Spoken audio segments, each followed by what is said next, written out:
Suhurize mugenzi wawe. Greet your neighbor. Mubwire ngo akira ijambo ry'Imana tugiye Tell kuganira. them receive the word of God that's about to be shared. Ongera mubwire ngo akira ijambo ry'Imana tugiye kuganira uyu mwanya. God that we're about to receive. Twongeye kubakira mwese. We welcome everyone. Ab'Imana yazanye kuri uyu munsi. For those God has brought us here. Abasanzwe basengera hano. For those who pray here. Imana yo mu ijuru ibagirire neza. May God do good to you. Imana ibagirire neza. God bless you. Reka dusome ijambo ry'Imana uyu munsi. Today, turasoma imirongo ibiri gusa. we're going to read just 2 verses. Mu gutangira As we start, abariho tuvana inama turi butange muri uyu munsi. which is where we draw our advice for today. Zaburi y'ijana umurongo wa kabiri. Psalm 102 verse 2. Zaburi y'ijana umurongo ni wa kabiri. Psalm 100 verse 2. Haravuga ngo mukorere Uwiteka munezerewe. Serve the Lord with gladness. Muze mu maso ye muririmba. Come before his presence with singing. Ndagira ngo muje mukurikira tugihaye dusoma kuko byose biba byavugiwe aho ngaho. Please follow as we are going to refer to this verse. Ndongera nsubiremo. I repeat. Mukorere Uwiteka munezerewe. Serve the Lord with gladness. Muze mu maso ye muririmba. Come before his presence with singing. Ijambo ahangaha turi butindeho ni ijambo ryo gukorera Uwiteka tunezerewe. And we'll emphasize on the word serving the Lord with gladness.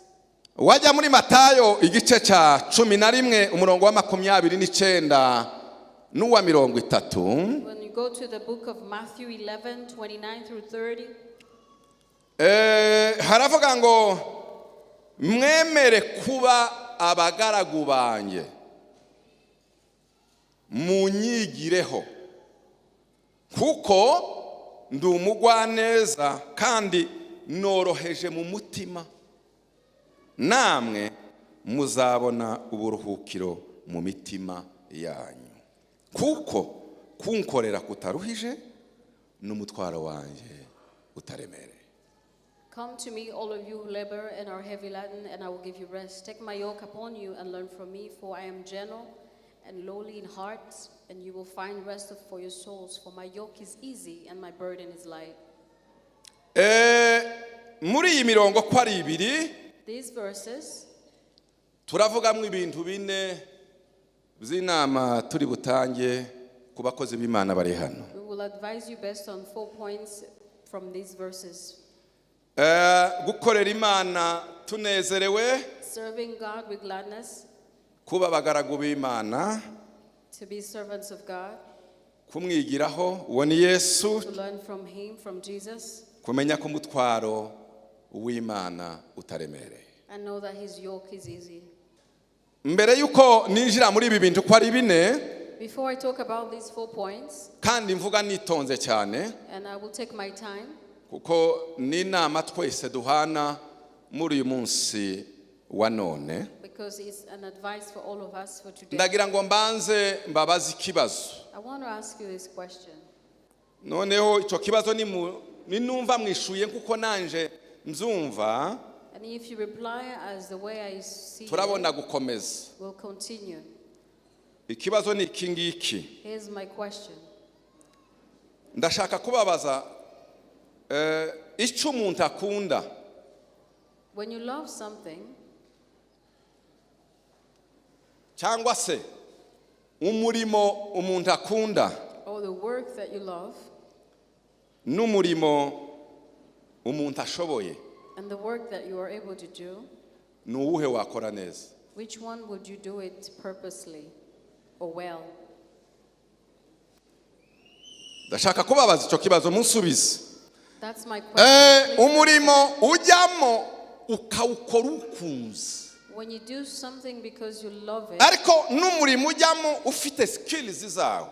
but also when you do something when you are qualified, Ni uwuhe umurimo umuntu yakora neza? Kandi sinshaka ko musubiriza hamwe. Mumpere mikoro ufite igisubiza zamure ufite igisubizo kiri contraire nawe avuge zose uzaza uvuga arakijustifie. We will pass the microphone around. If you have an answer, please raise your hand so they can answer. Muhereze heza umushiki washatse. Yes, ngaho nibaguhereze tubwire. Murakoze. Navuga ko umurimo umuntu akora awukunze ari wakora neza. I would say if you do something out of love, you do it well. Impamvu nuko naho wabona ibiguca intege uravuga uti uyu murimo ndawukunda nzawukora mpaka. Imana ikugirire neza. And I say that because when you do it gladly, you go through challenges gladly. Nanjye numva ko umurimo ukora ukunze ari wo wakora neza kubera yuko n'ibyo utazi ugira umuhate wo kubimenya.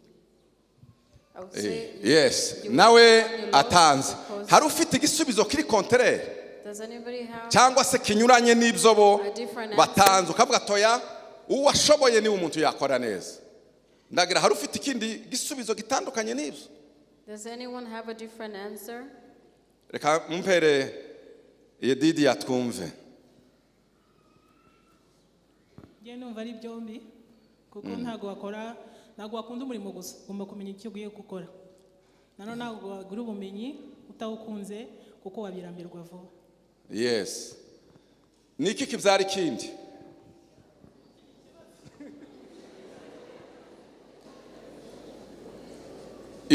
Ikiba cyabanza kuko ntabwo ujya hose ibyo byo nibyo, ariko skills zabyara gukunda cyangwa gukunda kwabyara skills kuko wabyitoza. The love for the work or vice versa. Ngaha meza metere mucyo nabonye agira ati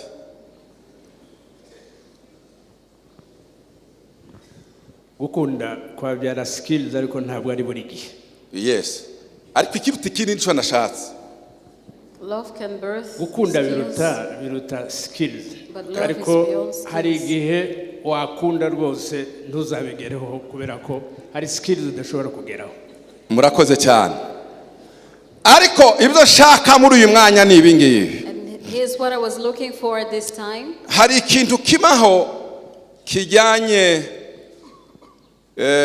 na ordre de priorité. There's something about the priority list.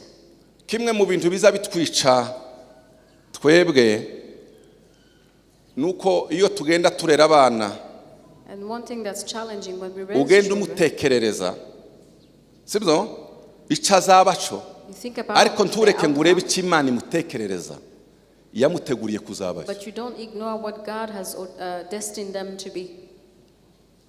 Turi kumwe kubera ko Imana yagushizemo ikintu ubuzima bwawe bukunda. When God has placed something in your heart that you love, iguhereza n'ibizagushoboza kuwusohoza. He equips you to fulfill it. Kandi iyo uri mu mwanya wawe hahandi wumva wishimiye. And when you are in that place where you love doing what you do, reka mbereke iki kintu. Ushobora kuba uri umuntu ushoboye kwiga matematike, fizike, biologie, chimie na bio. you can be a person who can love sciences, muri université, biology and chemistry and so on. akazafata 80%, 90% medicine akama yikubita And you kayirangiza. score 80 and above. Ariko kubera ko atabikunda atabigira muri yo. But because you don't really love sciences, ntashobora kuvura neza nari. they can Afite never be ubuhanga, good at medicine. arashoboye, They have studied medicine. They have the skills. They're able. Ariko azaza areba umuntu ufite ibisebe, areba umuntu uremze, But they'll look at azananirwa someone kumureba. with wounds, a wounded person, and fail Kubera to iki look si for ibintu them yishimiye. because they're not passionate Si about ibintu that. ashoboye, si ibintu It's yumva not something they feel. bihamanya n'umutima we. It's not something they feel like doing in Umuhanga their mu mashuri hearts. ariko kuri tere But ari nyine. he's smart, intelligent, but he's not passionate. Arabishoboye. He's able, ariko umutima nturiyo. but the heart is not there. Afite hari uko aremwe ntazareba n'ibintu bi. They can't even look at some things that are not in Aho order. kumuhatira rero umwana wawe ngo azi imibare azi byinshi So instead of mupakuzaje insisting kwigibuza for mu your children, mutaguteri niho batashobora kubura akazi You have to study bazabashakisha. math for you to find a job. ariko nimba amenyereye ashoboye gutera umupira But if they're able to play soccer, murekera aho ngaho let them play soccer. umupira kubera ko awukunda azawukorana n'umutima Because they love soccer, they will play purposely or passionately. azaba Messi. Ese ni Messi niwe wafashe And Ballon they d'Or become the nisha best player. azaba Messi. Komana numva neza iyindi debate mwashatse gukora se iyo irahari tugiye ngo ducukumbure ariko tuje mu buzima busanzwe. But Reka mbereke let's just iki be practical in our everyday life. umuntu ashobora kwiga farumasi imiti Can yose study nibaho pharmacy, akaba yayivanga akayikora and they akaja can mu be good ruganda at agakora ibintu mixing medication. ariko yazajya yakumva ntanezerewe wakumva yarusha kumva n'umutwaro ni bate nimuremerereye But it becomes like a burden when they go into the lab. ariko yaririmba gutya But when they sing, yaririmba kumva akazarota but when indirimbo they sing, akarota they even have dreams akarota about songs. wamurekera aho ugasanga niho azamuka kandi And when kuko you ahagaze allow mu them to muhamagaro. do that, you find them, they're being elevated by that skill. ukuri cyangwa se ukuri Is that true or not? nigeze kubaza umwe mu baririmbyi hariya I asked one of the singers, ndamubaza ese nibite ni gute muza mufata indirimbo mutagira ikayi how do you take songs without noting them? mukaririmbo umuntu yazana indirimbo hariya mukamufasha umutwe wa jewe sinza mfata couple habe nimwe nuko mwari ko mwumva mvuga ngo mufashe sinshobora kumenya ngo se biza How bitangira do you get to memorize all the songs when I can't even remember one chorus? ampu buhamya arambwira ngo And shared with me, nguyo ategereye gusindirimba gutya akayitegera when I think about a song, iza yamiza mu mutwe wikamifata ngo it just comes and it's like it's downloaded in my brain. noneho nja gusanga nicakunda niho umutima And I wiwe found that's what they love, that's what they're passionate about in their heart. ejo bundi mperuka kuganira na David vuba aha hari twavuganaga I was talking with David buriya recently. yize andi mashuri n'ibindi ariko arambwira ati He pastor studied something else, iyo ngeze muri music and he told me when it comes to music, nza ndaranicaye muri za studio I sit in the kabyuka mu studio, gitondo nirukanka mu bindi nkagaruka I yamabuke spend time in the studio, atariko sinza nduha and singira I'm never umuntu tired, kubera ko mba numva ubuzima bwanje ari ibyo because that is my life.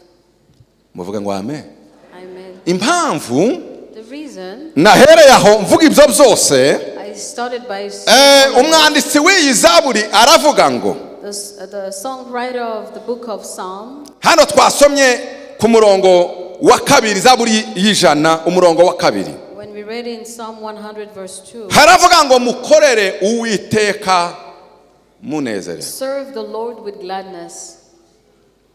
muvuga ngo amen Amen. mwongere cyane amen Amen. mukorere uwiteka mugize gute Serve the Munezere. Lord with gladness.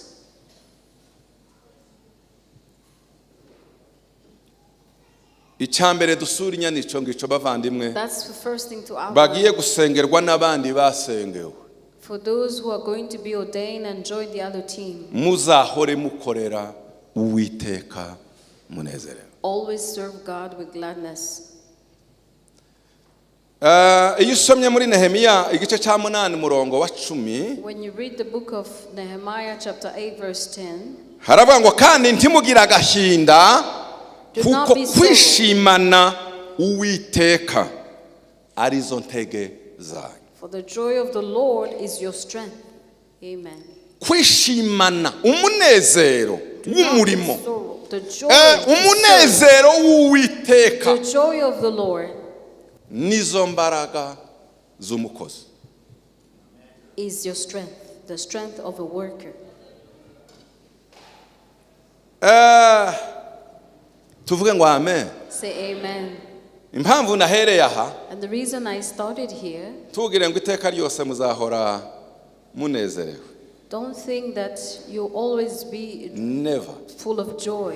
iyo wagiye mu muhamagaro When you go into your calling, ikizagufasha the only thing that will help you kugira ngo uhagarare neza utanyeganyega mu murimo for you to stand firm and unshakable in your uzamenye word, neza kuri mu murimo wewe know that wishimiye you are serving with gladness. uzabe warasobanukirwa impamvu y'ibyishimo zawe. And understand the reason you have joy. Zenda ntarajamo cyane, ndagira ngo mbabwire ko ibyishimo mu murimo I want to tell you, joy while you serve nibyo byonyine biza bicecekesha ijwi ryose ry'inzitizi. is the only thing that quiets down any challenges, the voice of challenges. Munankurikiye muvuge ngo amen. Mwongere cyane amen. Nusoma ukareba ibyishimo, kwishimira, The joy kumenya you have, impamvu, and the reason for your joy. guhorana ibyishimo mu murimo Always rejoicing in your work n'imbaraga izicecekesha is the strength that quiets down things, amajwi yose y'inzitizi. all voices of challenges. Iyo usomye mu Baheburayo 12:2 And when you read the book of Hebrews 12, haravuga ngo dutumbira Yesu wenyine ari we banze ryo kwizera kandi ari we ugusohoza rwose. Dutumbire Yesu looking unto Jesus, yihanganiye umusaraba the author and finisher of our faith, kubw'iki? Timuhamusoma who for the kubw'iki? joy that set before him Kubw'ibyishimo endured the cross. byamushizwe hehe? Niki cyatumye Yesu anyura mu nzira y'umusaraba aho yambara ubusa agakubitwa agasuzugurwa? Kubera iki yanesheje agacecekesha amajwi When do you yose? think Jesus overcame at the cross? Kubw'ibyishimo. Umwami Yesu nubwo yasuzuguwe Even though our Jesus agakubitwa was cyane, despised and put to shame, nta na rimwe yigeze atakaza ibyishimo. he never lost the Uzi joy. ko ibyishimo zamushize imbere ngo yarimo areba He was itorero looking agiye kubyara, ahead, looking at the yarimo church was areba about to be birthed. umunezero nyuma yaha The joy dore after ibyishimo biri this, he hariya. was looking at the joy to come. Bituma andi majwi yose yariko yongorera ari i Getsemani amubwira ngo urabona iyi All nzira the uyishobora. voices of Gethsemane that challenged him, will you do it? Amajwi yavuga ntiyumve akareba And he didn't pay atumbiriye attention ibyishimo. because he stayed focused on the joy that was to come. Tuvuga ngo amen. Say amen. Mwongere cyane amen. Amen. Ibyishimo ni moteur The y'ibintu joy byose. as the engine behind. Impamvu Satani azarwanya kugira ngo abimare. The reason why is because the devil, Satan, wants to quench the joy. Hakaba igihe wumva pepepe He wants to drive yarwanye joy.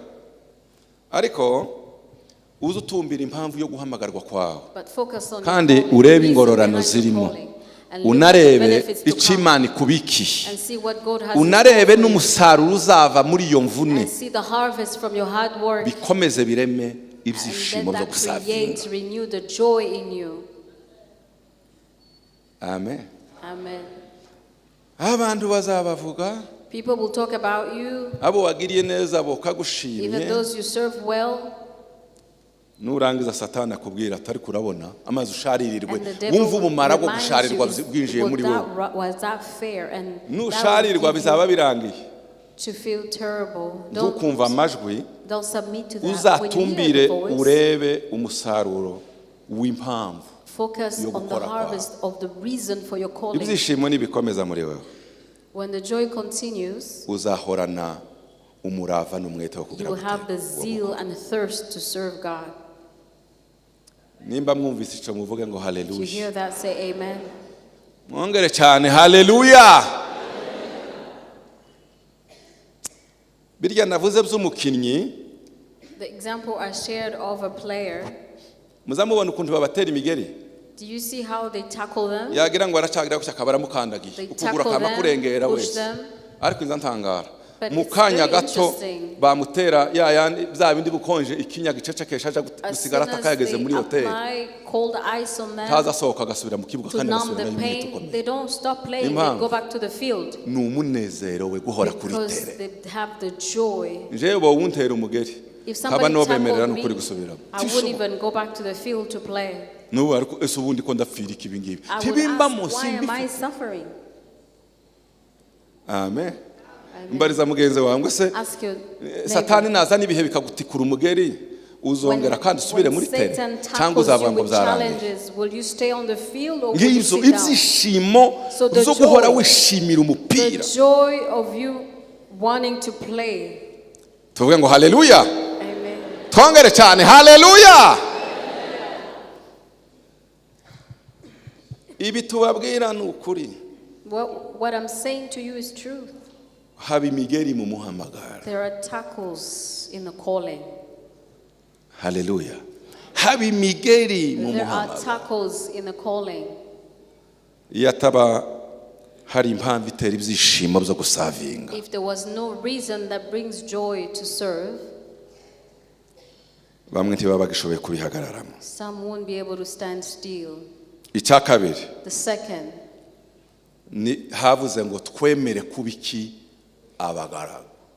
and it says allowed to be led. Muzakipinge, servants. muzagarde, muzagumane Stay. ibyishimo by'umurimo. Keep the joy. Ariko of serving. ikindi cya kabiri But second, uzemere kuba umugaragu. allowed to be a servant.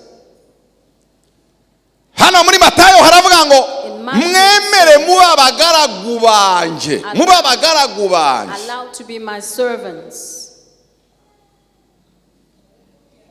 Umugaragu ni iki? What's a servant?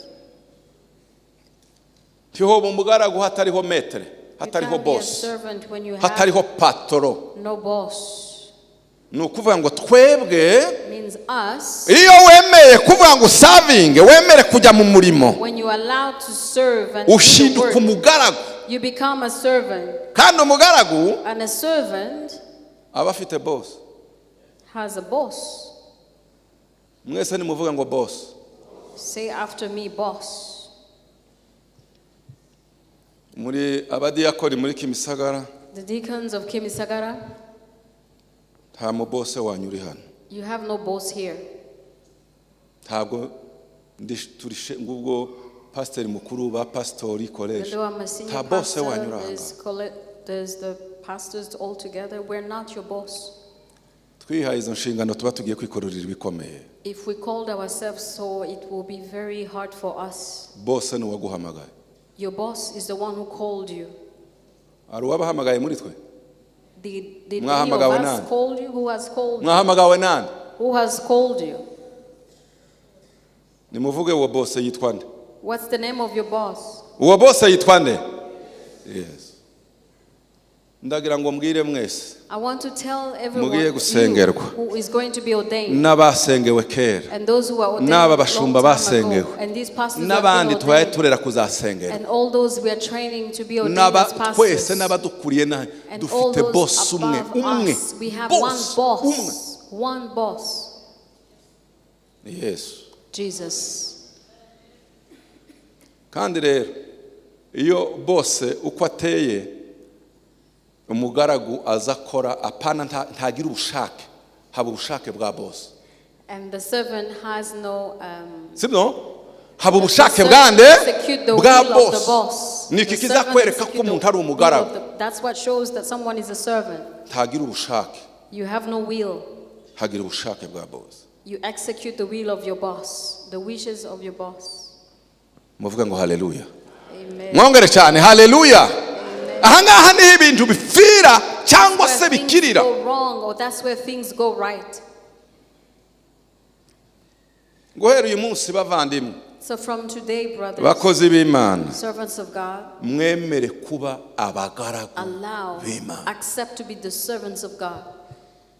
Kandi umugaragu And a servant aza yumva icyo umutware yavuze, always hear what the boss has aza said, agendera ku bushake bw'umutware, walks according to the will aza of the akurikiza inzira boss, z'umutware. follows the leadership of the boss. Twaba turi kumwe muvuga ngo haleluya. Mwongere cyane haleluya. Nicyo gituma twebwe mu rusengero hataba polisi. That's why in the church we don't have police. No? No. Nubu tugiye kubasengera ngo musanga abandi, Even as we're going to pray for you to join the team, tuzabiruka inyuma. we won't chase you. Polisi ni ijisho rya boss. Your police is the eyes of your boss. nabona hari ibintu bizakehanye mu nzu yayo ari we bose mu nzu ye uri umugaragu azakubaza ngo se ni kubera isahani iri hariya isafuriya ikaba. And when things are disorganized in his house, he will ask you why. Ni ukubera iki ko ari wowe ushinzwe ikiniki isuku mu rugo kubera ko hari umwanda ahangaha ntihabo. And since you're in charge of cleaning, why is the house dirty? Niwe nyiri murimo, niwe byose, niwe ugomba kureba. He's the one you need to focus on. Niyo mpamvu umukozi w'Imana atazayigenga ariko azagengwa n'uwamuhamagaye. That is why a servant of God is not independent but depends on who has called them. Umwami Yesu dore uko bija bigenda. Hari igihe utekereza nkunda kubivuga ugatekereza ngo uyu munsi ndumva iki arico cemezo nafata. Today I feel like this is the decision I must take. Kandi rwose kumva watekereje n'ubwenge bwawe bwose really you have thought about it. This is the decision I'm about to make. Ukumva boss arakubwiye ngo ntabwo ari byo. And your boss tells you that's not right. Icara. Sit down. Kandi wewe wumvaga guhaguruka ari byo ngomba. And yet you're about to stand. Hakaba n'igihe wumva ushaka guhaguruka. And sometimes you feel like standing but he tells you to sit down. Boss. Your boss. Ni hatari. It's no joke. Muvuge ngo amen. Amen. Mwongere cyane. Amen. Niyo mpamvu abakozi b'Imana baza baba mu buzima buri compliqué. Live in a very complicated life. Bigora abantu kumva. That's hard to understand. Nawe ntiyo bisobanura kuko ntazamenya impamvu yazo nguko igihe kigera gutya ibintu bigahinduka yagira gutya donc boss. Because even the servant himself cannot explain what's going on. Because we have a very serious boss. Tumupe Bwana utukufu. Glory be to God. Ngiuko umukozi w'Imana azamera. That's what a servant of God should be like. Umugaragu. A servant. Ukumva wemeye kugira ngo uvuge. Ariko akakubwira ngo ce n'est pas le moment. You want to talk and he tells you it's not the time yet. Kandi uri ingare uri igitangaza ugira amarigima nka wize duruwa nk'abametere hano as a lawyer. Umwuka akamba kubwira ngo ayo za duruwa zawe n'ayo mahame ndabifunze. Needs to be quieted. No igihe abandi batekereza ngo sico gihe cyo kuvuga akaba ari cyo gihe umwuka akubwira ngo iragute ngaho ivuga. Is when the Spirit asks you to talk. You see, it's complicated. Muzamwitegereza Yesu kuntu yarateye. Yesu bakamubwira ngo dore ibyo bakureze byose uzamatego iregura agaceceka. He's what they are accusing. Igihe batiteguye ko avuga akaba ari cyo gihe asubiza. Pilate atari uyu mugabo yarasaze. Not speak. Impamvu ntabwo agenga kanwa ke ntagenga n'ibyemezo bye ntagenga n'ubuzima bwe agengwa n'icyo yumva bose avuze gukora muri uyu own reasoning or his own thoughts but the boss's thoughts and reasoning. Amen. Ko mutansubiza. Amen. Mbwirira mugenzi wawe ngo wemere kuba umugaragu ntiyigenga agengwa n'umutware we. Who is led by his boss. Abadiyakoni bashasha murabyemeye muvuga ngo amen. So do you agree the new deacons? N'abambere mwese muvuga ngo amen. And the previous deacons? Niko mubizi? Is that your reasoning? Hari abantu uzureba uko babayeho nuko bitwara. There are people when you look at the way they carry themselves. Ukibaza nimba bazi ko boss ahari. And you wonder if they're aware of their boss' existence. Bwana asifiwe. Ukagira ngo none uziye wibaze se uyu muntu azi ko boss ahari cyangwa azayumva ko yigenga. The boss exists or they are independent. Boss azakubaza. The boss will ask you.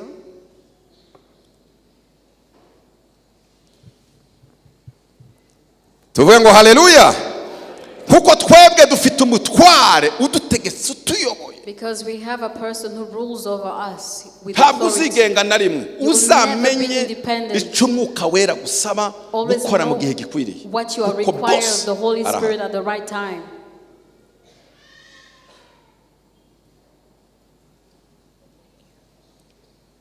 Umunezero uzawukipinga. Keep the joy. uzemere kuba umugaragu. Accept to be a servant. Icya gatatu And third, aravuga ngo nimumara kuba abagaragu munyigireho, say after you have been servants, mube abanyeshuri learn banje. from me. Be my students. Ni ukuvuga gute? Kwemera What does that mean? gufatira urugero kuri Yesu. Jesus as your example. Urebe uburyo Yesu yabayeho, uburyo yakoraga, Look at the way urebe Jesus lived niwe and what he modele, did. niwe cyitegererezo. He is the example. He's the model. Ntabwo ushobora kuzakora ibishimishije Imana You can please God ukora mu nzira zawe udafite icyitegererezo cya metere. when you go your ways Mwigisha and do ukomeye. your own things without looking at your master. Hari uwo tureberaho, hari utubera icyitegererezo. There is an example. Asifiwe Yesu, Glory be to Jesus. asifiwe. Glory be to Hari utubera Jesus. icyitegererezo. He is our example. Bimwe mu byitegererezo aravuga ngo And one of the dore ibyo things, muzareba, ndi umugwaneza kandi ndoroshe mu mutima. I am Yesu gentle. aravuga ngo munigireho, ndi I am umurwaneza gentle and- I am gentle kandi ndoroheje mu mutima. and lowly in heart. Bakozi b'Imana, Servants of God, iri jambo riva ngo ndi umugwaneza kandi ndoroheje mu mutima. this word that says I'm Umukozi gentle, w'Imana aho umureba, you can aho umureba. tell a servant of God, Mbere na mbere nongeye kubaza gusubira muri cya kibazo nabajije. Let me ask you the Mbere question. na mbere above all, ni umutima. is your heart. The heart, umutima. Your heart Koroha, gentle.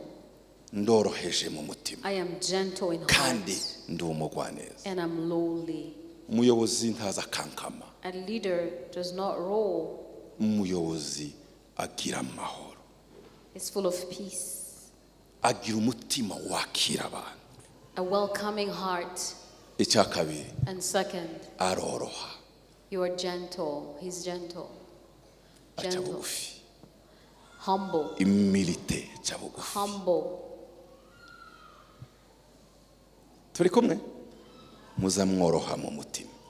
Be gentle in Umuyobozi your heart. w'Imana ntaza agenda ibitugwa bigira A gutya. servant of God does not walk with the shoulders up. Umuyobozi ushimwa n'Imana A servant that's pleasing before God agira amatwi yumva, has ears that can hear, aha agaciro abandi, values other people, yemera ko n'abandi nabo bariho, accept and recognize the existence of other people. kuko ntiwasavinga butumva, Because you cannot serve those you don't want to hear. ntiwakorera budakunda. You can't serve those you don't love. Umutima Your heart uroroha must be gentle. ntuba boss, You can't boast. uroroha. You have to be gentle. Uwo ni umutima wa Yesu. That's the heart of Jesus. Ikindi kwigira kuri Yesu nicyo cya icya kabiri wigira kuri Second Yesu is learn from Jesus. ni ukugira ubuzima bw'icyitegererezo. Is to live an exemplary life. Yesu aragenda akenyera isume mbere y'uko agenda yoza ibirenge by'abigishwa n'ibya Petero, Jesus arababwira took ngo a towel and washed jewe the namwe servants' feet. ninde metere, ati ni wewe. You and I, who is the None se master? nimba mbogeje ibirenge nkabereka icyitegererezo, If I've washed your feet as an example, mwebwe muzabigenza gute? how will you do it? Yesu ntiyageze avuga icyo adakora. Jesus never said something he couldn't Ibyo do. muzifuza ko itorero rigira muzabanze mubigire, ishusho itorero muzifuza kwigira mwebwe muzabanze muyerekane. Whatever you want to see in the church, do it first. And whatever Umudiyakoni utari image you want to carry, carry icyitegererezo it first. aba yagiye munsi y'umurimo yahawe agatangira gutema imisi, ibintu byose authority irarangira. When a deacon does not fulfill their calling or does not walk according to the example he Muzamura needs to amaboko ndebe ko be, he mwanumvise. will No, cut no, down ni the abadiyakoni work. gusa, mwebwe mureke. Just the deacons. Kubiki To be what? cyitegererezo. An example.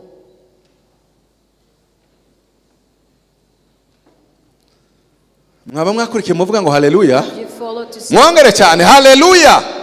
Kuba icyitegererezo. to be an example.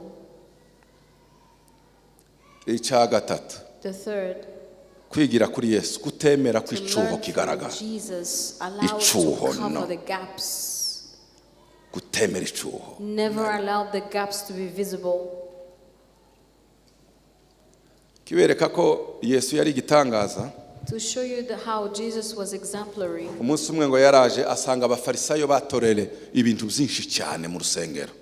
One day Batangiye he bacururiza found hariya Pharisees aba inyoni n'ibindi biza businesses. baza gutamba ngo amare araza birahwa birinja bigera mu rusengero kuri ya rutari And they came all the way to the pulpit, ngo amara suri Yerusalemu to the altar, and the blood. ngo yinjira mu Jerusalem. rusengero He walked into the church. asanga akaduruvayo karabaye He saw mu nzu y'Imana very disorganized house, maze arinjira mu nzu y'Imana and he entered the house of the Lord. areba ukuntu baye bavunja amafeza n'izahabu saw how inyoni they ngo were twi trading coins, intama ngo business, animals. ibindi ngo ku muryango ntawe ugisenga ntawe No ukigira one was praying anymore. The house became very disorganized as a ikiza market. kikwereka ko umuntu yarakaye When you, munanumva neza you cannot tell someone is Ntaza angry, avuga. they don't talk. umuntu uburyo uzora ngo kandi sha ngo tworwana sha kandi sha wobona sha kandi womenye imbaraga afite When somebody uriya uhumurira starts muntu ntiyorwana ntibishoboka Don't worry, umuntu urwana you can't ntazabasha fight. kuvuga Somebody ariko who wants nubona to umuntu fight wacecetse doesn't- Anytime ko you see baratongana somebody is yacecetse quiet, ntahaye avuga they are not talking.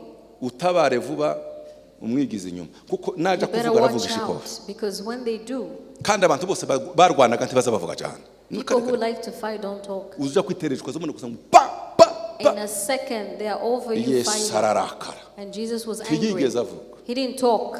arinjira mu nzu y'Imana He walked into the afata synagogue, umugozi picked up, babona gusakara wuzuye he was folding a rope. sinzi amenya aho yahereye nimba ari ku muryango nimba ari I kuri don't know where rutara he aho bari bari started. uwo ahuye nawe wamberegeza hano Whoever agakubita he agatemba found was akazana slapping imeza with a akabirandura slope, agakubita abo hanze with a bose rope. abata hanze He was fighting them with a rope, chasing them ngo arangize outside. kubata hanze And abona after he threw kuvuga them outside, he spoke. abona kuvuga ntiyavuze He mbere spoke. He didn't abona speak kuvuga before. He spoke ngo ninde after. wababwiye ko inzu ya Who data has told you muyihindura the house of my iguriro father has become a marketplace? timukemera ikintu kidakwiriye mu nzu y'Imana ko kiyigeramo Do not allow anything that's not Muzange worthy the cyose. house of your boss. Cover the gaps. uko niko kwigira kuri Yesu That's how you Ikindi. learn from Jesus. The next, muvuge ngo haleluya ikindi kwemera kuba umunyeshuri mwiza allow to be a good student. gute How? buriya kuba umunyeshuri Being a good student ni ugufata amasomo is to really learn your lessons.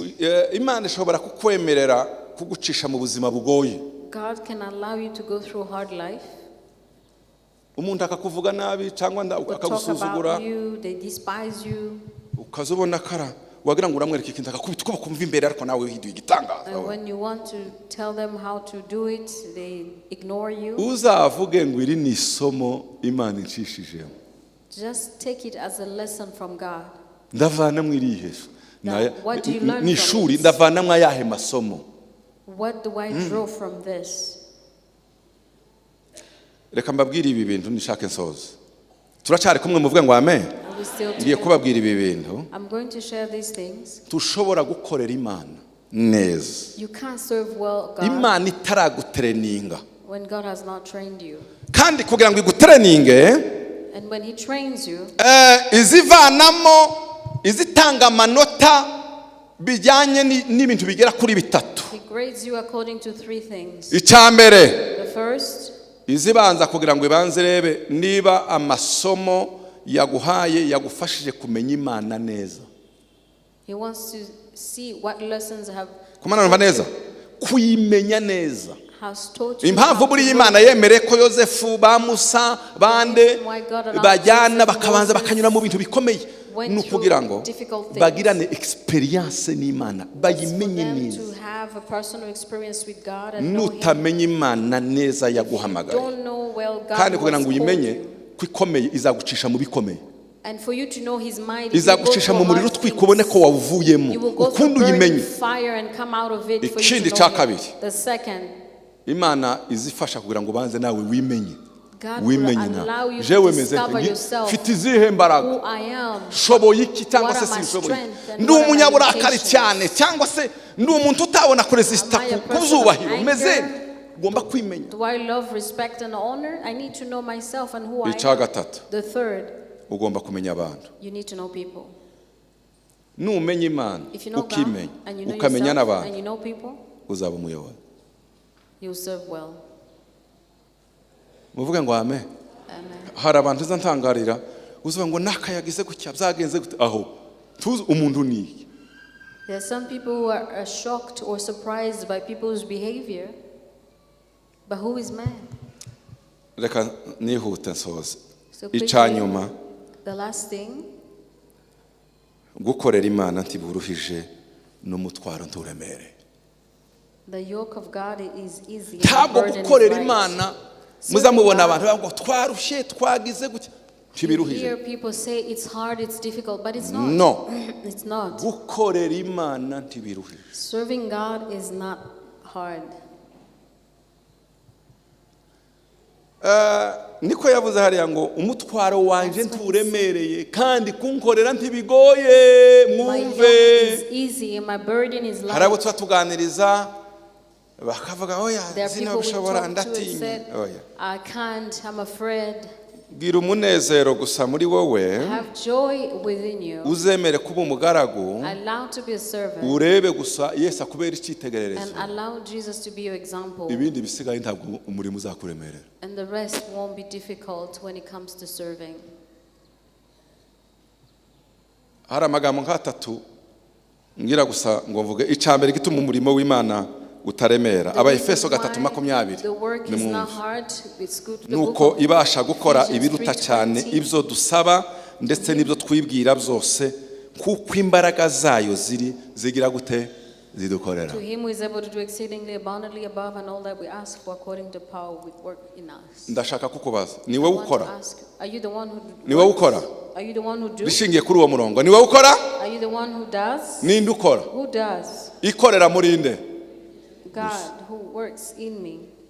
umurimo w'Imana ntiwawushobora You can't really handle the work of God. gusa uba disponible available kugira ngo Imana You are just ikorere muri wowe. available and allow uba God to channel work within you. You are uhinduka a ijwi channel. rirangurura Imana ikavuga. Become a channel and kandi a Imana yaje gukora igakora ibirenze kure cyane ibyo wibwira n'ibyo ugira gute exceedingly above n'ibyo utekereza and what you think of. birenze ibyo utekereza n'ibyo wibwira Above pasika what you think of. Imana niyo izi ikorera mu bantu Because si wowe God uzi ukora. work in people, not you.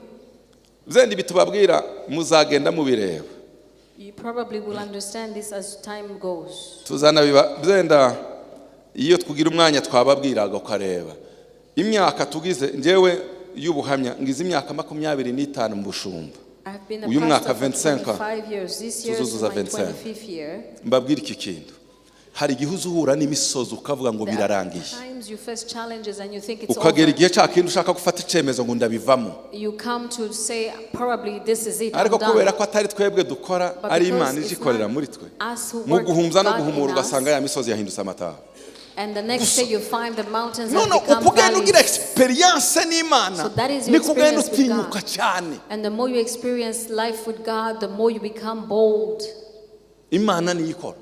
Because God bwira does mugenzi the wawe work. ngo Imana niyo ije ikorera muri Tell twe your neighbor, wemere gusuba umuyoboro God does the Imana work. igukoreremo. Allow to just be an icya instrument. kabiri The second, iyo usomye muri kuva igice cya 4 umurongo wa 2 when you read in the book, harabanga Uwiteka aramubaza ati Exodus 14. icyo ufite mu ntoki niki what do you have in your hand? aramusubiza ngo ni inkoni. And he says, aramubwira sasa gendana n'iyo nkoni genda nuko Imana itazi dusaba icyo tudafite izikoresha icyo God yashize does muri not twe. ask something we don't have. He Musa asked yari what we have. umwungeri nta Moses mbunda was yari a afite shepherd, he had icyo no yari afite ni inkoni arms, he had gusa a rod. That's Imana it. iramubwira ngo niyo uzajyana And God said, you will go with the sinza road. nsaba umuntu ibyo adafite I do no not ask of something you do not have. mureke mbabaze mu nkoni havuyemo So let me nagerageje gusoma kuva nsanga ibintu byose bigera hafi 10 na bingahe There were over 10 z'ibitangaza byabaye miracles performed n'iyo nkoni out of the road, Gusa. with the road. habe n'igihe cy'urutare apana gucika mu yaramubwiye amazi ku rutare aramubwira ngo genda uhagarara imbere y'urutare ufata yankoni ubwire ngo wa rutare we zana amazi ariko ufite yankoni inyanja ija gucika muri ngo urambura iyo nkoni hejuru abasirikari ingabo zateye Farawo byaba ari ibikeri byaba ari inda yaramubwiye ngo kubita iyo nkoni icyo ufite nico kizanyeganyeza Farawo. Put the rod on the ground, whatever you have, you use it against Pharaoh. Ani ntabwo asa na Barbara. Buri wese Imana yagiye imuhereza ikintu cye. Everybody is unique. Jeremy ntabwo asa na Justin. Buri wese Imana iguhamagara n'inkoni. Everybody calls you with your own road. Didier ntabwo asa na Charles. Buri wese. Didier is not like Charles. Kuko uzawigana abandi koresha icyo ufite. So don't imitate others. Use the road that God has given you. Niyo mpamvu umurimo w'Imana utazuruhaye. Kibazo bagusaba icyo udafite gusaba icyo. Icaga gatatu. Third. Uyisomye mu bacamanza 6:12-14 ngo marayika Uwiteka aramuboneka aramubwira ati Uwiteka ari kumwe nawe wa munyambaraga we ugira niki n'ubutware uko niko yabwiye Gideon wa munyambaraga ufite n'ubutware undi ati ngewe aramubwira ngo sasa nabonye ko ikibazo wagize ufite uri compliqué mu mutwe genda uko imbaraga zawe zigize gute kandi uzatsinda iki abamiriya impamvu izo mbaraga yari afite n'izimana yari kwimubwirana ngo wamunyembaraga we impamvu nuko Uwiteka ari kumwe nawe gusa imbaraga zacu si amashuri twize si umutungo dufite no imbaraga zacu ni uko Uwiteka ari kumwe na nuko Uwiteka ari kumwe na ukemera gukoresha inkoni ufite ukemera kuba umuyoboro ibindi bisigaye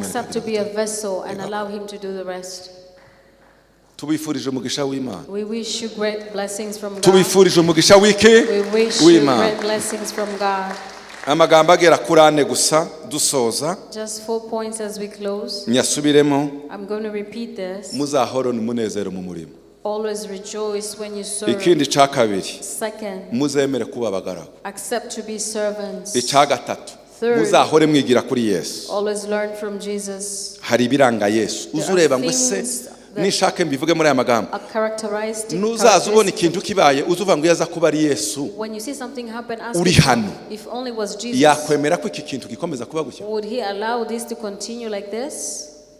icya kane umurimo w'Imana uroroheje woroheje gute muzemere gukoresha inkoni mufite kandi muzemere kugenda uko imbaraga zanyu zigize gute zingana ndagira ngo ndamukirize mugenzi wawe uri iruhande rwawe umwifurize iki kintu umubwire ngo uri umunyembaraga mubwire cyane uri umunyembaraga genda uko izo mbaraga zawe zingana Uwiteka ari kumwe nawe mubongera amashyi menshi cyane tubashimira kubera ko Imana iri kumwe nabo. Haleluya. Nyuma rero y'uyu mwanya muto munini cyangwa muto dutanze mu inama tugiye kujya mu muhango wo gusengera abangaba bagiye kugendana n'Imana bakoresha inkoni bafite n'imbaraga zibarimo. Ndagira ngo dusome iki cyanditswe mbabwira ibintu bine tugiye gukora. Ibizakozwe n'intumwa igice cya 6 umurongo wa 5 n'uwa 6. Ibizakozwe n'intumwa 6:5. The book of Acts chapter 6 verse 5. Kugeza kuri 6. Abahateraniye bose bashima ayo magambo. And the saying pleased the whole multitude. Batoranya Stefano, umuntu wuzuye kwizera n'umwuka wera, a man full of faith and the Holy Spirit, na Filipo na Porokoro na Nikanori na Timoni na Parumena, Nikola wo muri Antiokia watoye idini y'Abayuda. 6 babashira imbere y'intumwa. They said before the apostles, kandi bamaze gusenga and after they prayed, babarambikaho ibiganza. They laid hands on them. amen. Amen. Ibintu bingahe aho ngaho? How many Bine. things here are listed? 4. Icambere First, gutoranywa they were selected. nico kibanza. That's what starts. Ica kabiri kubamurika. Kubamurika. Set before the apostles. Ica gatatu kubasengera. And they prayed. The third, they Ica prayed. kane The fourth, kubarambikaho they ibiganza. laid hands on them. Ibi turakora ibi bintu ko ari bine. We are going to do all these 4 things. First, Gutoranywa you have been selected. turabereka ni ukuvuga ngo abatoranijwe uwo muhango wabayeho wo kugenda utoranywa mu bihumbi 2,000 biraho Among the 2,000 hatoranywamo here, abantu you have bagera been selected. kuri 37. 37 people were selected. Iyo ni intambwe ya mbere. That's the first step. Hazakurikira rero kubamurika. The second, we are going to show you. Tugiye kubamurikira itorero. We are going to show you to the church. Hakurikira ica gatatu cyo And the kubasengera. third is to pray for you. Hakurikire ica kane cyo kuberambikaho ibiganza. And the fourth is going to be the laying of the hands. Biragenda gutya. This is how it will happen. Ndasaba abashumba bose dukorana mu itorero. Ask all the pastors that serve along me here at this Abasengewe church, n'abarerwa kuzasengerwa. those who have been prayed for and those Bose who are yet to be baratambuka hano prayed imbere, for, you will come barahagarara forward hariya. and stand behind me. Nibarangiza And once they finish, imbere yabo twese turabamurika abantu batoranijwe kuba abadiyakoni bashasha. we are going to show you the new deacons elect. Ica gatatu niturangiza kubabamurikira And the third, after we have shown you there's barapfukama, deacons, they will kneel down. duhamagara abafasha babo babahagarara inyuma, We will call their spouses to stand behind them. tubasengere twese nk'abashumba. And we pray for all of them as pastors. Niturangiza abashumba babaye ordone turafatikanya kugenda tubarambikaho ibiganza bose kwa 32. And all the pastors who are ordained are going to lay Kuko hands niko on them. ijambo ry'Imana That's what the word ribivuga. of God says. Reka nsabe abashumba bose dukorana muri college I'm going to batambuke hano call all the imbere. pastors who serve with me here to come forward. Turagenda tubamurikira buri wese tunamuvugaho mu buryo bwihuta. We are going to talk about them quickly, about each of the person as we show them. Reka mbanze nsabe bagenzi banje bose babe bahagaze hariya inyuma. Torero ry'Imana mwese muvuge ngo amen. Amen. Mwongere cyane amen. Amen. Mwongere cyane amen. Amen. Reka Imana yacu tuyiha amashi menshi cyane, Hands together for God tuyishimira. as we give him thanks. Abashumba murababona, You see our pastors. mwipange neza ku murongo. Sinja gutinda bo nagenda mavuga niyenda hari abashitsi bahara, ariko aba nibo byenda ibyiciro gusa murabaza bo mumenyereye, You know your pastors. ariko n'abarimo abashumba dufatikanije bazagira igihe nabo bagasengerwa, murababona hano. And those who are yet to be ordained. Tugiye rero kubamurika intambwe ya kabiri. The second is to show Abatowe them off, those who have been zaza selected. mpamagara umuntu mu izina As I call your atambuke hano name, imbere. you come forward. Leonsi Kalisa atambuke hano imbere yihuta, amashi menshi cyane. Arimaza uyu nubundi asanzwe mu murimo, ngwino tambuka hano, murahagarara hano. Ni vice president w'umurimo w'abamama She's the vice president of ushinzwe ubuzima bw'umwuka, amafamiye yose y'umwuka ngira ngo. Yes, mumwongera amashi menshi cyane. Numwe mu batoranijwe Mugaju Jeremy, amashi menshi cyane tumwakira.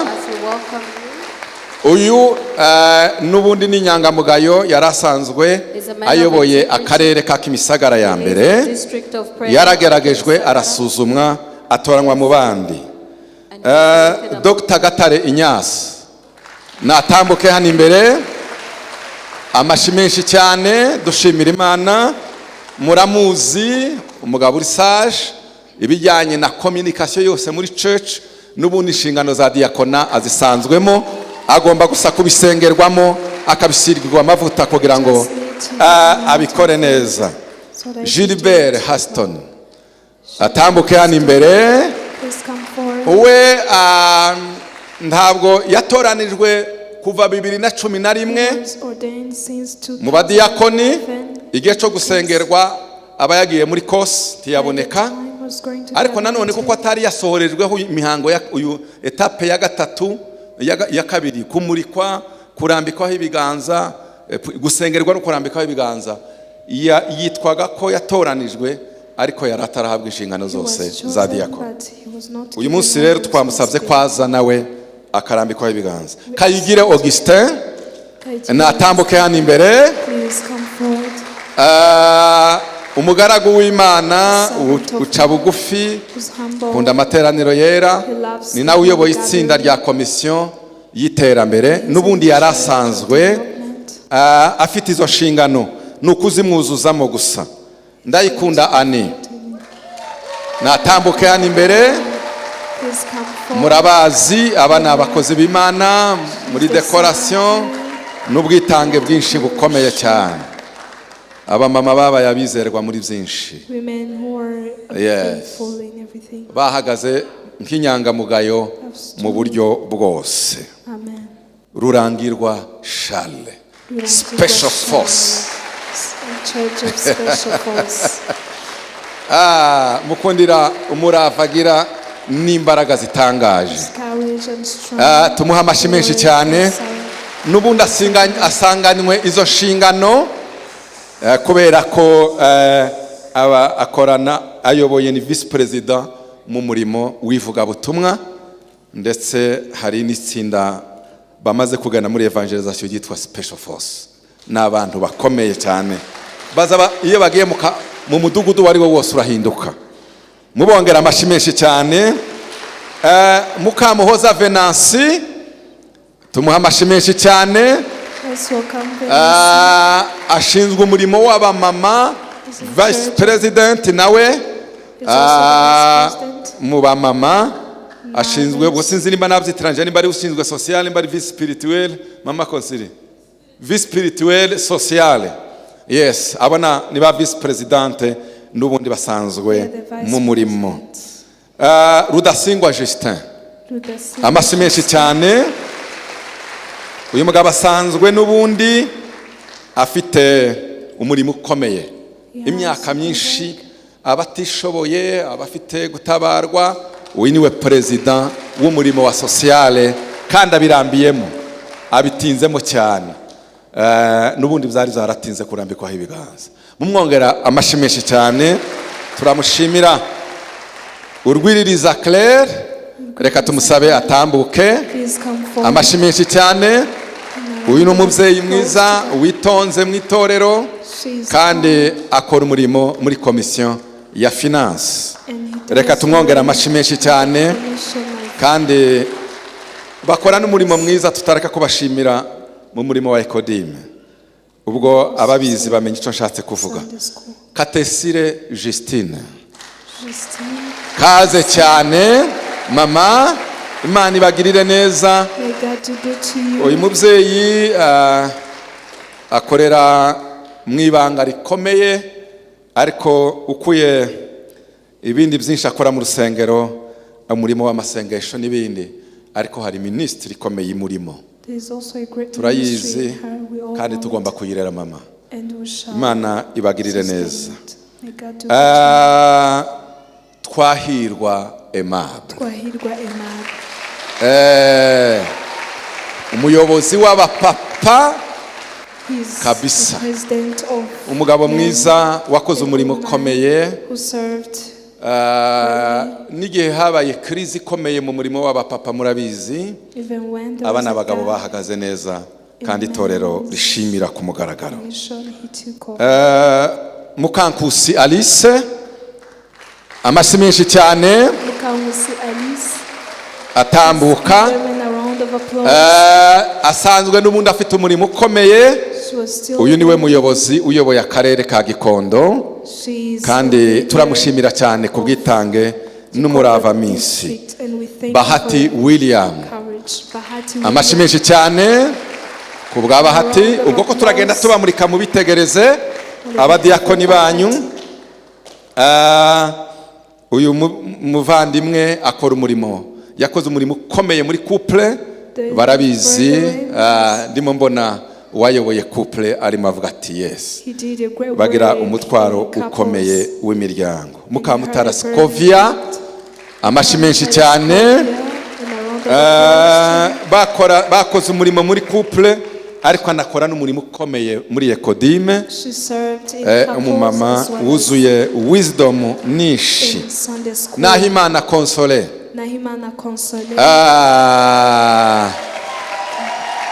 Mama Shekina kenshi bakunda kuvuga ngo Mama Shekina bakagira ngo nuko ari vice presidente wa Shekina iririmba hano ariko n'umwana we n'ubuhanuzi yahise afata izina rya Shekina kandi ataragera muri Shekina hano ubwo rero mumwongera amashi menshi cyane bya Mungu Clement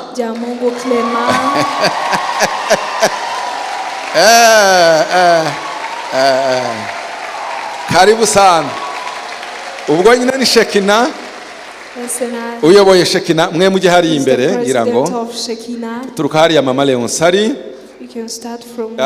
biteye ishema ryinshi cyane kubona umwana uvuka akajya muri Ekodime yava muri Ekodime agatangiza musingi akakura akageza igihe aba perezida wa Shekina akagera n'igihe asengerwa nk'umudiyakoni mu itorero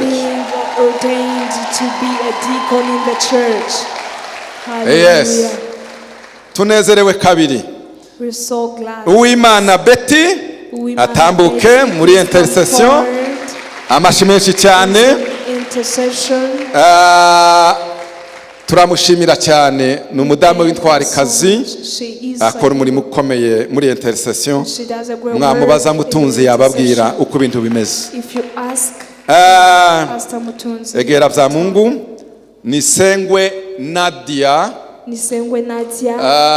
ni umuyobozi wa Ekodime muramuzi ariko Satani agira ishari bagize umwanya wo kuza ahita arwara ubwo bamujyanye kwa muganga ntituzi ibyarizo turabimenya turangije ariko tashoboye kuba muri uyu muhango ibindi tuzabigira Munyentwari Theophile yes amashi menshi cyane uyu ni umukozi w'Imana yayoboye evangelisation ariko muri iki gihe niwe vice president w'abapapa ushinzwe ubuzima bwo mu mwuka Iraguha Janvier yes aba bose mwarababonye n'abakozi b'Imana bakora umurimo ukomeye cyane turabashimira Runezerwa Roland amashi menshi cyane mutumishi wa Yesu yes umwana w'Imana ubwo se ndavuga iki aba bahora imbere yanyu murabazi Nyirasuku Jane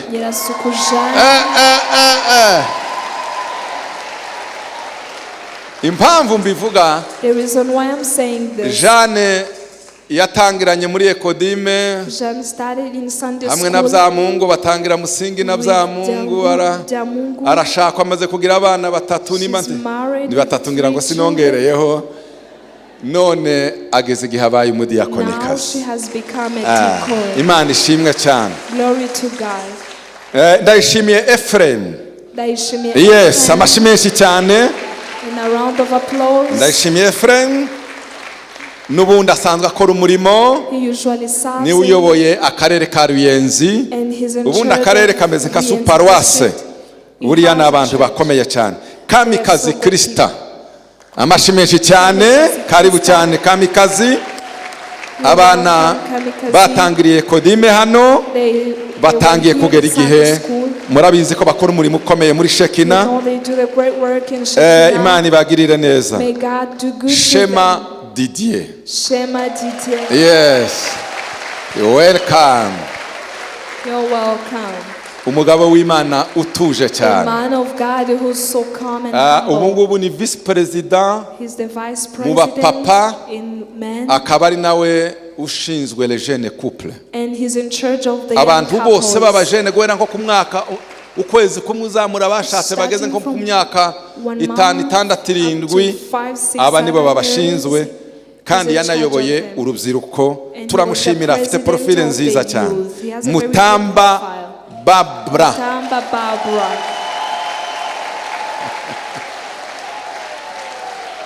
Vice Presidente w'abamama. She's the Vice President of Women.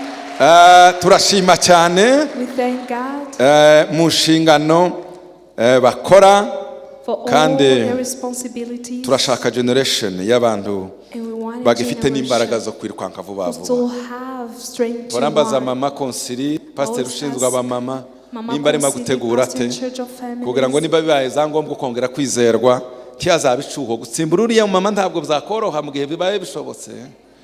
It cannot be easy to take Zureba over di. to Mama Konsili. Habineza Fidel. Habineza Fidel. Yes. Amen. Habineza Fidel. Habineza Fidel. Ndagira ngo aba papa baramuzi. I know they know him. Fire. He is a fire. Ubushize arizo tuziranyeho. Ari We have a recommendation. secret together. Narangije kumubwira ngo twagushimangiye uzi gutera igiti ugushinga igiti I kwagishimangiye. told him that we have Hari abantu already bazaba ngo approved. batanga ubuhamya ukayoberwa icyo wamuvugaho. There are some people that they will ask you Ariko to tuzadushima ko recommend them, dufite abagabo b'Imana. but we thank God Kwizera for Mandela. having good men. Kwizera Mandela karibu cyane yahoraga aririmba He is always atarabisigirwa He was asigiwe singing ubudiyakoni and bwa anointed, bwo and kuzaririmba avuye inyuma. now he is a deacon of singers. Amashyi menshi cyane. I want to praise to God. Muramuzi hari abo ndavuga kuko bahora hano imbere Those I won't mention, barimo basigirwa ubudiyakoni kuko n'ubundi bari babisanzwe. they are just being Bizimungu anointed to be Fabrice. deacon. Bizimungu Yes. Fabrice. Muramuzi uyu ni vice president He's the vice wa president protokole yose mu rusengero. of all ushers Niwe in the wungirije church. John He urumva is the diyako nawe assistant n'ubundi of yayibayemo John. kandi ayirimo. So he's been in deacon. Uwizeyimana Esther. Uwizeyimana amashyi menshi cyane. and a round of applause Esther, to God on their behalf. urakoze cyane muramuzi ahora imbere yanyu muri You Shekina. know her, she's always in your presence. in Uwizeyimana arahageze nta kiruta Imana Jean Marie. Shekinah. Nakirutimana Jean-Marie. Amen.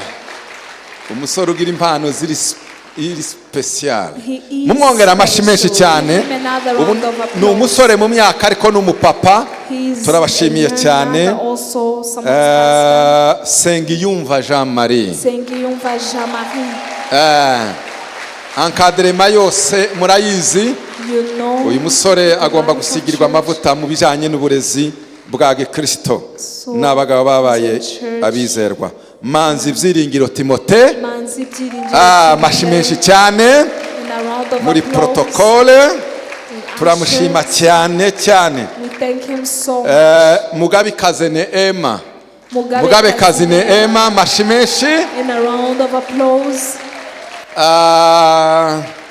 Muramuzi mwese. You know her, all of you. Umudamu witonze A umukristo. humble woman. Uyu ni ukuriye itsinda ry'ivugabutumwa mu And itorero she is in ryose. church of evangelism. Kagame Alexis. Kagame Alexis. Yes. Amashyi menshi cyane. And a round of applause. Muramuzi umuvugabutumwa You know him. He's also an ukomeye cyane. evangelist. Turamushimiye. And we thank him as well. Karisima Juliet. Charisma Juliet. Amashyi menshi cyane. A round of applause. Karibu kandi muramuzi. You're welcome, and I'm actually know that Umwana you know ufite her. ubuhamya She has a good yaje hano testimony. kubera urushako She came here because kubera of ko yakoze marriage. ubukwe She married. ariko ufite ubuhamya kuva no mu rusengero yavuyemo. She has a good Iyo ubajije profile amakuru ye starting from wabitangarira. where she got her Buriya ngaba She has a abantu testimony. etape ya kabiri tubamurikiye. These are the second category of people we're presenting to. Itorero ry'Imana mwabitegereje? Church of God, have you seen them? Murabitegereje mwese? Have you seen them? Nyuma yo gutoranywa nyuma yo gutoranywa After being chosen, bamurikirwa itorero. now they are being presented before you. Ngaba abadiyakoni bashasha They are the new deacons basanze bagenzi babo who are joining others bari bahari who've been here ngaba abakozi banyu. And now they are here.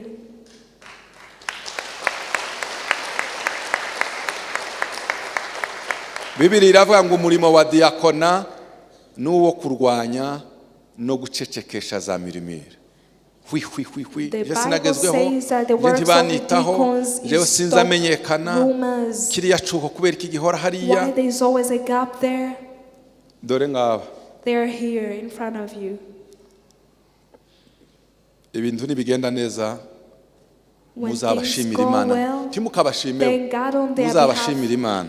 Thank God on their Nihagira behalf. ikitagenda neza If there is something that is not going right, muzababaze ngo se bimeze gute. ask them what is going on. Abandi badiyakone basanzwe mu murimo nimuhaguruke mwebwe aho muri For other bababone, deacons who kuko ni mwebwe mugiye no were kwakira bagenzi banyu. serving, Muhagarara aho muri you mu ntebe can gusa, stand up where you are. kuko ni mwebwe mugiye kubakira So mubatoza. now we are going to welcome Yes. them and train them. Naba ngaha They're the ones. aba bagiye gusanga bagenzi babo bagiye kuzakorana umurimo. They are going to Baza join abadiyakoni. the team. and Murabishimiye? Yes, murakoze Are you glad cyane. to have them? Iteraniro ryose murabishimiye? Yego. Murakoze rero. We thank you. Ndagira ngo bigira imbere bagabanya, aba bari imbere bigira imbere buke. For those in front, please Basiga come umwanya forward a hagati. little bit. Leave a space. Nimufukame. Kneel down. Aba bari inyuma ndimo mbona nta kuntu Please bashobora. walk behind them. Muzamuke hariya hejuru ariho mufukama mwebwe. Go up and Kuko aho ngaho ntabwo mwashobora gufukama ku masikariye. Yes, murakoze cyane. Reka Thank you. mufukame. you may kneel down. Harakurikira intambwe ya gatatu. There's a third Ndasaba step. muheze ba pastor bagenzi banje mikoro muheze Please give the Pastor microphone to the Celestin na pastors. Pastor Deo bafate mikoro. Take the microphone. Ndasaba abo bashakanye bose For those, buri muntu aze aje inyuma ya their mugenzi we spouse, please come amufate ku behind your bitugu. partner. Abashakanye nabo bari hano Their spouse, please come muze forward. kwerekana ko mushigikiye ministry ibarimo. To support your partner. Ah, Ministry in them. Nimurangiza wese aragenda arambika So everyone will ibiganza. lay hands on his or her spouse.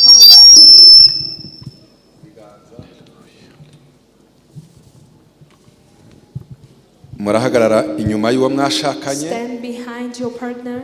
Sinye yo kuvuga ngo uyu murimo turawushigikiye, uyu muhamagaro As a turawushigikiye. sign that you support the ministry and the work in them. Abaririmbyi mufite mikoro. Singers, do you have microphone? Nibukorera Uwiteka bivuye ku mutima aza kwitura byiza umutima wawe aza guha amahoro aza guha ibyishimo aza guha ubugingo buhoraho iteka ryose. Ndasaba ko aba mugenzi wawe abara mugabo cyangwa umugore urarambika ibiganza ku bituguze. Reka nsaba iteraniro mwese muhaguruke namwe muzamura ibiganza. Tugiye kubasengera. Ndasaba ko abashumba twese turangurura amajwi dusenge umwanya muto twatura umugisha w'Imana. Nyuma yaho abashumba turagenda tubarambika ibiganza. Mana yo mu ijuru, mu izina rya Yesu Kristo umwami n'umukiza, uyu mwanya tukweretse abagaragu bawe. Ijambo ryawe riravuga ngo itorero rimaze kwaguka. Haleluya, haleluya. Wahisemo abadiyakoni kugira ngo baze bakore umurimo wawe. Abantu buzuye umwuka wera, abantu buzuye ubwenge, abantu buzuye gusigwa kwera. Imana, impano zibarimo zose mu izina rya Yesu turabasengeye kugira ngo mu mbaraga zitangaje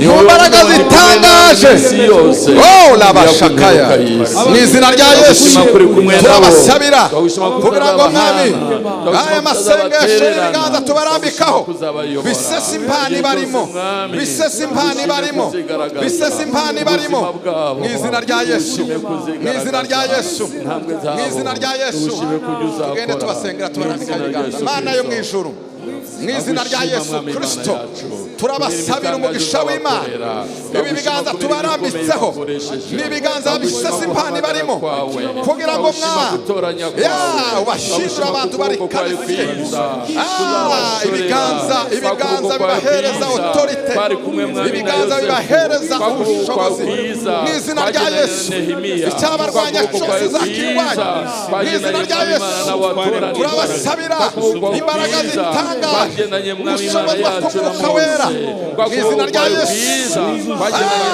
Mana turabakurikiye kugira ngo bakoreshe imirimo itangaje mu izina rya Yesu mu izina rya Yesu mu izina rya Yesu turakumurikira abagaragu bacu uzabakoresha imirimo ikomeye imirimo itangaje mu izina rya Yesu uzabakoresha imirimo ihebuje Imana bazanyeganyeza ubwami bwa Satani ikintu cyose cyabarwanya uzakirwanya mu izina rya Yesu uzakirwanya mu izina rya Yesu akayala boshea la baba rafumeria mu izina rya Yesu turabarambikaho ibiganza zagura bikomeza bishigikira impano barimo mu izina rya Yesu nibahagarara ubwami bwa Satani bunyeganyege mu izina rya Yesu ubwami bwa Satani ubwami bwa Satani bunyeganyege mu izina rya Yesu turabatura mu mugisha w'Imana ubakoresha akarafuwe mu izina rya Yesu mu izina rya Yesu ubakoresha ibikomeye ubakoresha ibikomeye ayirabashije ibi biganza bicigoye zose ibi biganza bibakasije ibi biganza bituma ubwami bwa Satani bunyeganyega mu izina rya Yesu mu izina rya Yesu mu izina rya Yesu mu izina rya Yesu mu izina rya Yesu mu izina rya Yesu kw'abanyamwanya yacu na Eseri akagaragara mu gihe cye Haleluya. mu izina rya Yesu ibi biganza bibakoresha ubutwari ibi biganza bibashoboze gukora umurimo wawe mu buryo butangaje mu izina rya Yesu mu izina rya Yesu mu izina rya Yesu uzagendana no munsi wose turagushima ukora ibikomeye mu izina rya Yesu impano zibarimo amavuta yawe zikomeza atembe ku buzima bwabo amavuta yawe mwami haleluya turagushima zikomeze zaguka mu izina rya Yesu urakoze urakoze umurimo wawe mu izina rya Yesu koresha ubutwari koresha ubutwari umurimo mu izina rya Yesu Kristo uhamagara kwawe mwami komeza ubuzuze sendereze mwami Imana yacu ushimiye mwami Imana gutoranya kwawe kwiza tuzakomeza kubana nawe tugushima ukuboko kwawe kwiza kuba ariho mwami tuzakora iby'ubutwari ukuboko kwawe kwiza tuzabashira umunsi ku wundi mu izina rya Yesu bahinduka umugisha bahinduka umugisha bahinduka umugisha ayi bakoresha ubutwari ushoboza byose mwami tugushimiye itangaje mu izina rya Yesu Kristo turagushimiye turagushimiye turagushimiye turagushimiye turagushimiye urakoze kubikoze urakoze kubikoze urakoze kuko kwawe kwiza komeza kubana nawe komeza kugenda nawe umunsi ku wundi mu izina rya Yesu Kristo turagushima tugushima ibyo ukoze kutoranyije tugushimiye ku mwambitse ubwiza bwawe uratembye ku buzima bwabo ubwiza bwawe uratembye ku buzima bwabo ubwiza bwawe kugerageza kwawe mwuka w'ubwenge mwuka w'imbaraga mwuka wa haleluya reka amavuta yawe mwuka wera komeza atembe ku buzima bwabo amavuta yawe mwera atembe ku buzima bwabo atembe ku buzima bwabo mu izina rya Yesu Kristo mu izina rya Yesu Kristo mu izina rya Yesu Kristo mwuka w'ubuntu we tangira ubuntu komeza utange ubuntu bwawe komeza usendereze ubuntu bwawe komeza usendereze ubuntu bwawe komeza usendereze ubuntu bwawe ntibazabishobora ubuntu bwawe uzabashoboze guhagarara bemye mu izina rya Yesu Kristo ubuntu bwawe uzabamurikire barebe barebe ubuntu bwawe uzabamurikire bumve ubuntu bwawe uzabamurikire bakore ubuntu bwawe uzabamurikire turagushima mwami turagushima gitare cyubahiro kibi cyawe cyubahiro kibi cyawe mu izina rya Yesu cyubahiro kibi cyawe mu izina rya Yesu cyubahiro kibi cyawe mu izina rya Yesu cyubahiro kibi cyawe mu izina rya Yesu none niteka ryose none niteka ryose none niteka ryose mu izina rya Yesu haleluya haleluya haleluya dutuje twese As we all be still. ariya laboshekeya oriya laboshekeya aya laboshekeya aya laboshandare oriya fo Mana turagushimiye We thank you, God.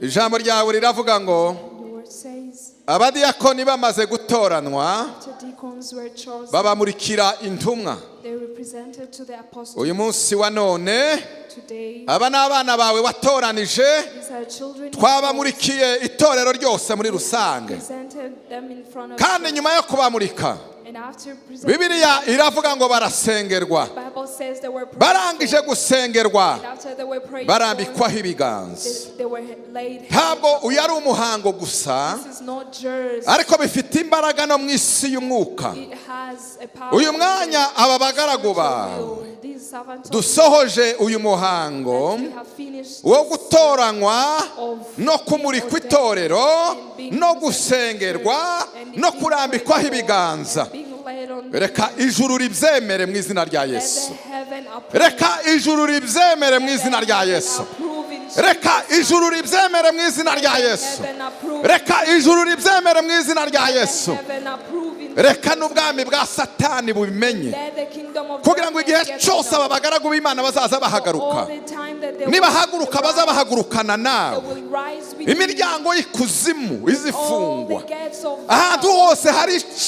hari icyuho kiza And gikingwa when mu there izina is a rya Yesu gap will be filled in maze Jesus' amavuta name. y'Imana basizwe And the anointing imbaraga of the Lord that is z'Imana upon ziri them, kumwe nabo and the power of God Imana that is igiye upon them, kugendana nabo that is working izabashoboze to protect them. He will sustain ibirenze them. iby'abantu batekereza ibirenze iby'abantu bakwibwira kandi imbaraga z'Imana zizabakoreremo reka ribe itangiriro ry'impinduka muri uru rusengero reka baba abantu bagiye gushindura ibintu bagiye gufatikanya na bagenzi babo ibyo twari tutarabona bigiye kugaragara ibyo amatwi yacu yari atarumva bigiye kumvikana ibyo amaso yacu yari atarabona bigiye kugaragara mu izina rya Yesu Kristo uzahagararane nabo ijambo ryawe riravuga ngo ni wowe tangira ukaba n'iherezo utangizanye nabo uzasoza uri kumwe nabo ibi biganza twabarambitseho bihagurutse impano zibarimo bihagurutse impano zibarimo bihagurutse impano zibarimo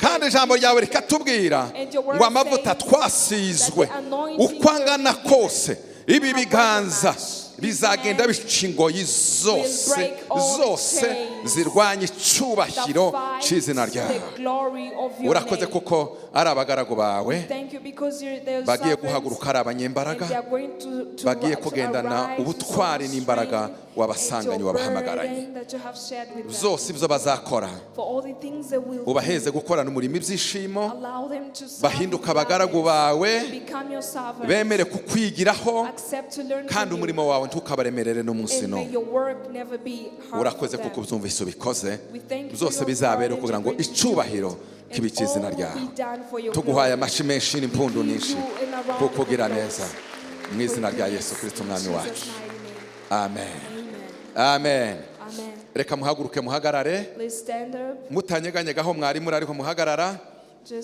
abaririmbyi ngira ngo mwafashe mikoro aho ngaho muri muririmbiraho umukunzi wanjye nkunda umugabo utekereza neza wowe wabonye ko ngiye gusaba abashumba ko babahobera mugende mubaramusa barimo baririmba mubafelicita niturangiza turaja mu ifunguro ryera iyo niyo ruwanji ikurikiye muririmbe nk'abantu batategereje ikindi mubaheze amaseriviyete protokole mubahereze seriviyete bose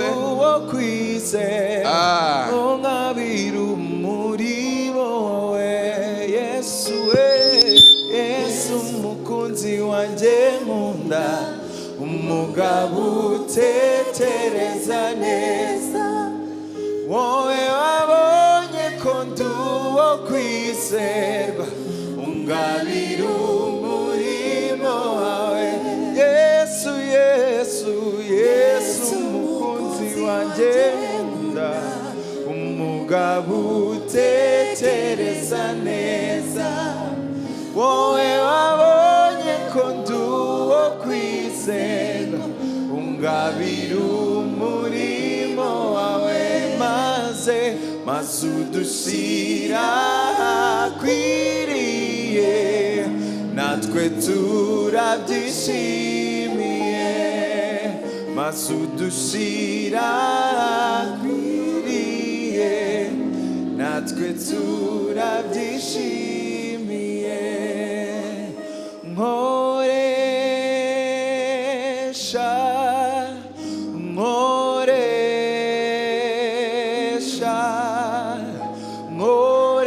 nkoresha icyo wamamagariye nkoresha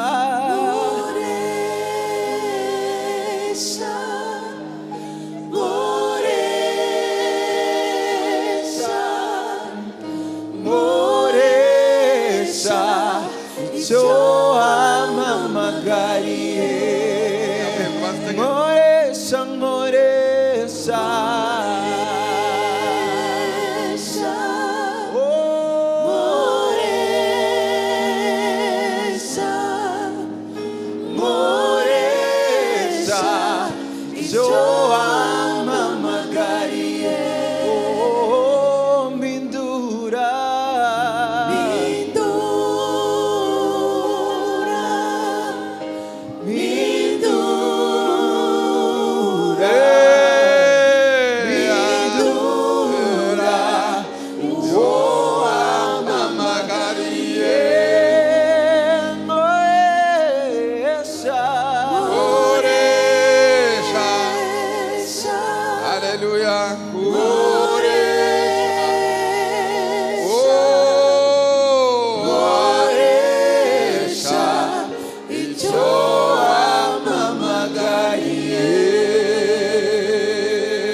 muvuge ngo amen.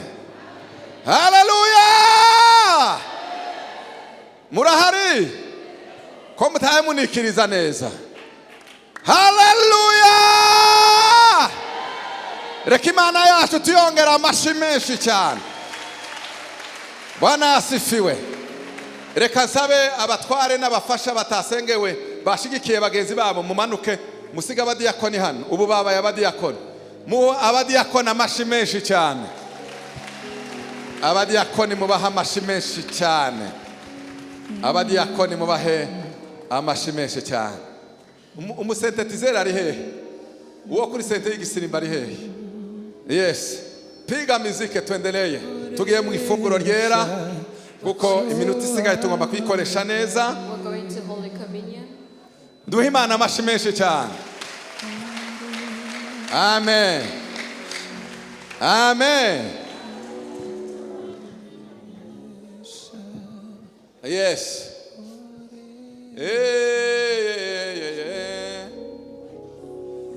Oh. Asifiwe Yesu. Reka abanze bahoberane nta kibazo. Milele na milele Yesu.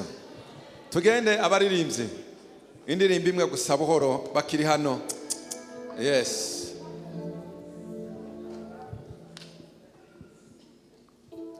Abadiyakoni baduaye abadiyakoni muhe bari basanzwe mu murimo.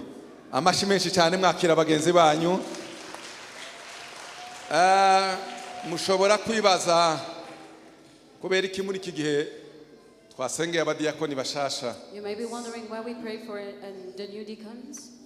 Ubundi umwuka wera mu ruziteme twari dufite hari iravuga ngo sikubwa amaboko ni imbaraga niko bw'umwuka wera. And the theme says not by might, not by power, but by the Teme Holy Spirit. iyi 40 jours. The theme for these 40 days we just Ni finished teme ijyanye na Holy Spirit. concerns about the Holy Spirit. Kandi umwuka wera icyatumye aza nukugira ngo dukore. asohora impano kugira ngo dukore. so that we'll fulfill the work Ni of byiza God. duheruka gusengera abandi 2011. We last prayed for deacons 2011. Ubu rero hari hasigaye hafi la moitié, kimwe cya kabiri cy'umubare w'abadiyakoni wari uhari kuva 2011 kugeza 2023. And we barely had half of those we prayed for in 2011. Kubera ko umubare w'abadiyakoni wari usigaye ari muke So we umubare, have less deacons in terms of ariko numbers, nanone harimo abantu bawurambiyemo bagize igihe kinini, but the people who have been deacons for a long time, bakagombye gusigara ari abantu batoza abandi kugira ngo uko bagenda imbaraga zibanke ariko bagira abo basigira inyuma yabo, who should be able to babategura. train new ones as they get aho older, batakwiruka cyane hakagira abandi birukanka vuba, so they can train the young ariko ones naba bakagira fast. babatoza kugira ngo wisdom na experience bafite bayihanane. And the new ones to learn from those who have been Niyo there. mpamvu uyu munsi wa none That is why today, torero ry'Imana Church of God namwe abadiyakoni and new deacons mufite experience with experience y'umurimo ariko nanone of the n'imyaka, work, but also in terms of dore age. generation iri inyuma yayo. There's the next generation behind you. Timuzasige ikintu cyagirira ubwami bw'Imana akamaro mutakibahaye, Please do not withhold anything that can be beneficial kandi to uko the kingdom mugenda of God. mugira intege nke mu mubiri ariko mu mwuka zihari, But dore as you abasore also babanguka grow bihuta. older, these are younger people you can Muzabasunikire gukora cyane, train them to work hard. kandi muzabe ba menta beza, aho mwatsinzwe muhabereke ntibahatsindwe, naho mwatsinze muhabereke ibanga bazatsinde kurushaho. Share your failures so they don't fail like you, but show them how to do it. Reka nongere nsubiremo. Let me repeat that. Mentorship, Mentorship, umumenta a mentor yerekana ahabaye intege nke akerekana n'ahabaye imbaraga, shows the failures and also the kugira strength. ngo ahantu habaye intege nke batazigirabo barusheho kujya imbere, So you don't fail where you fail, n'ahabaye imbaraga bamenye ibanga ry'izo mbaraga but also know the strength, kugira ngo the barusheho source of your strength, gukora cyane so they kujya can imbere. continue to work. Kandi and move turizera forward. neza ko baje kugira ngo itorero rirusheho kujya imbere, And we believe that they kandi came to strengthen the church to iri ni move forward. itangiriro ry'impinduka And zindi this is nshyashya. the beginning of new things. Namwe turabasaba guhagurukana imbaraga n'umurava, We encourage you to be zealous mukomeza kwigira kuri Yesu. as you continue to learn from Jesus. Reka tubahe amashyi menshi cyane. Put your hands together. Murakoze cyane. Thank you. Kandi turabashimiye. Iki ni igikorwa twasengeye igihe kinini. This is the work we've prayed for a long time. Gusa umuntu iyo agiye kubyara ibise biba byinshi But you know, when you're about to give birth, you have lots of contractions n'ibindi bigahinduka, and things change. ariko Imana nizi umutima wacu kumeze. But God knows Uyu our munsi wa heart. tariki 10 Today, ukwezi kwa 12 December 10th, 2023, 2023, Imana niyo ibizi, God knows. kandi nibyo twavuganye n'Imana irabizi. And God knows what we told him. Muvuge ngo amen. Amen. Mwenyine gusa amen. Mwenyine cyane amen. Murakoze.